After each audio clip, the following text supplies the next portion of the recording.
I both love and hate you! You're possibly wondering what was that all about. Well, it's mainly because of a factor of this abomination I built, and at the same time on how shocked I am that it worked. What do I mean by that? Well, this is, of course, a Shaddoll deck profile, but I specifically built this Shaddoll deck to counter the current meta with all the Dragoons roaming around the place and such. Of course, the Dogmatica stuff roaming around as well, and my locals doesn't seem to be interested in, well, the majority of my local players don't seem to be interested in most of that stuff, but for those who can bring it out, oh god, they can bring it out. So I actually built the deck that personally gives it the middle finger by playing at their own game. So yeah, this is a Shaddoll deck profile that pretty much uses my opponent's weapons against them. How so? Well, I'm going to show you. The Shaddoll engine is going to be tiny for the time being, and that's mainly because of the fact that I want to limit the amount of normal summons that I have in this deck. In other words, normal summons that only start off by themselves and don't have an extender.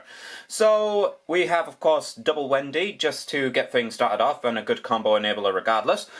Shaddoll Squamata at 2 as well, another good combo enabler, and at the same time, it's just a good card to help get your deck thinned up by a large amount.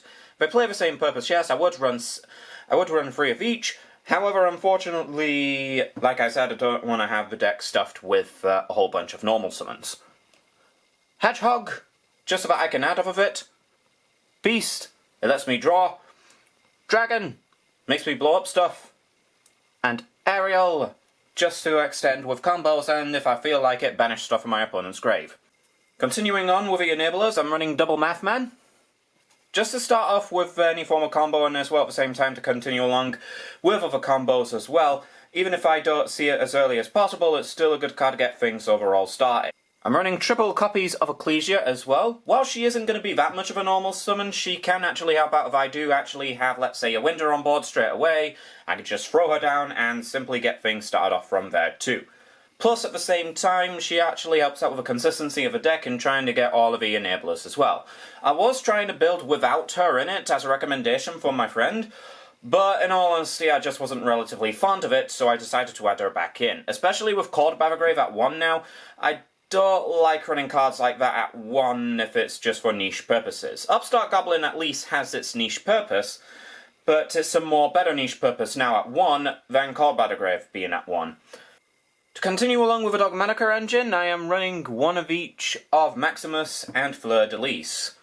Now I can understand the argument of having more than one of Fleur de Lis. I can easily see where that comes from. However, at the same time, I want to make sure that I have enough enablers in the deck to counter everything and everything around me. So in other words, some of the cards that you'll see in here, they're going to be counters to pretty much everything and everything in any opponent's extra deck.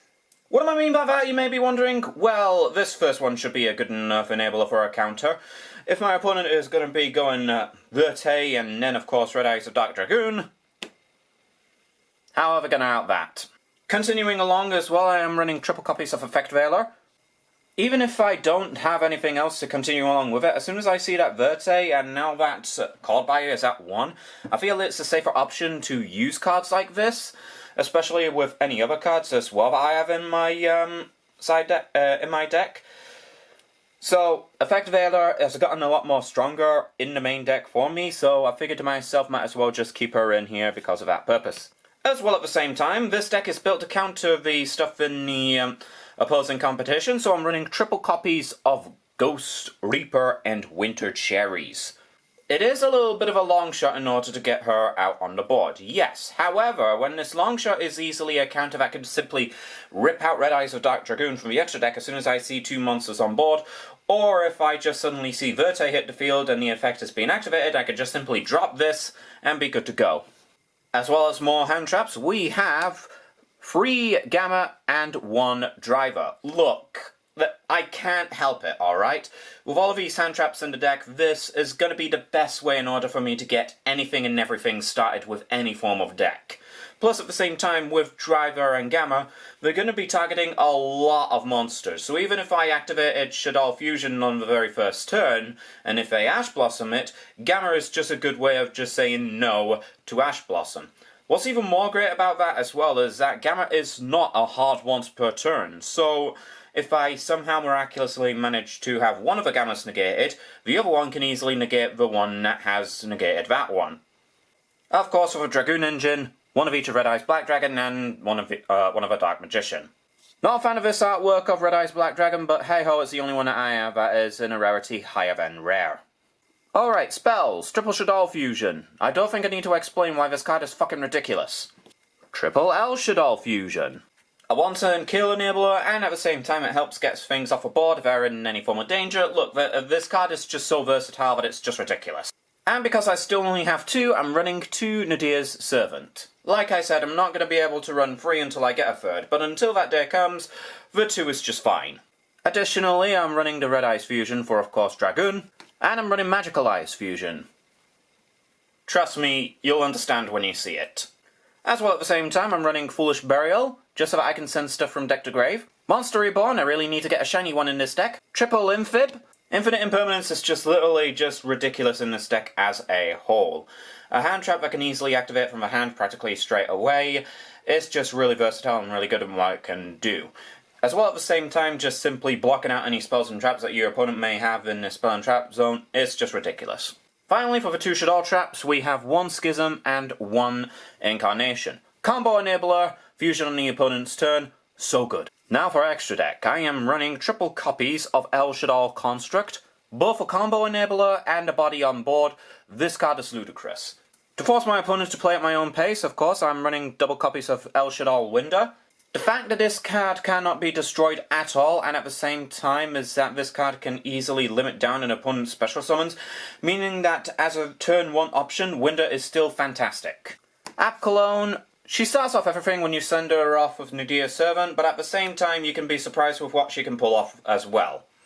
Finally, for the rank hits, I'm running only the 1 Dingirsu. Now, as soon as the other Dogmatica card comes out, I'm going to be running 2 of Fleur de Lis if I can get a copy of her, and 1 of that guy as well, just so that I can start looping things, but regardless of that fact, it helps to make some easy rank 8 plays with Construct as well, so I can easily use Dingirsu as an aggressive option. Additionally, I'm running the 1 Cross Sheep. Cross Sheep is just an excellent combo extender. There's no other reasons why this shouldn't be in here. And I'm also running Verte Anaconda. Yes, you are seeing this right. I'm not running cards like Access Code Talker and such in this. Although I am contemplating on running some form of cards like Access Code Talker or even Borrelsword Dragon, because I have the pieces that can easily bring them out. But, like I said, I'm building this deck as an overall counter, not anything else. However, I will show any form of 2 extra deck cards that I will take out for those counters if push comes to shove. Continuing along as well, we have the 1 Quintech Magician. There's a lot of spellcasters in this deck, and this card is easily summonable out of all of them with the Magicalized Fusion. Verte Anaconda can send it for summoning this guy, and trust me when I say that that card is bonkers. And this card as well is equally ludicrous. It has the perfect protection where it's pretty much unaffected by everything, and it cannot be tribute summoned, plus when you summon it with 5 different named spellcasters, you get to blow up the opponent's board. Try out in this Dragoon. My own Dragoon, speaking of which I love and hate.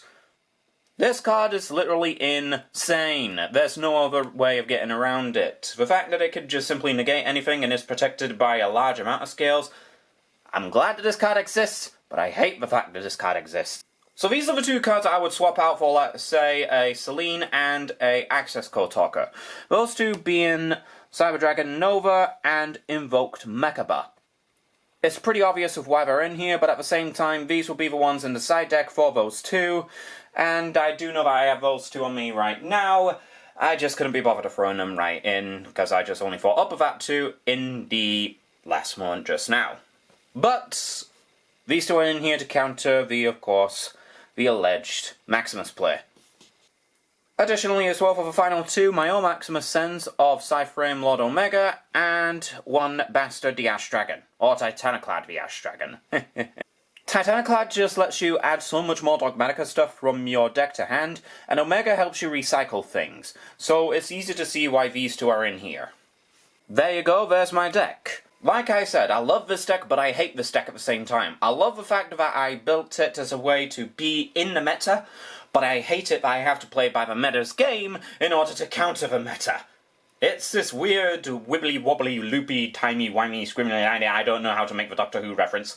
But regardless though, this is a deck that I'm going to be using for a little while, excluding my sealed only one. But, hey-ho, what you going to do? This has been my deck, I've been a Raging Raven, and until next time, I bid you all adieu.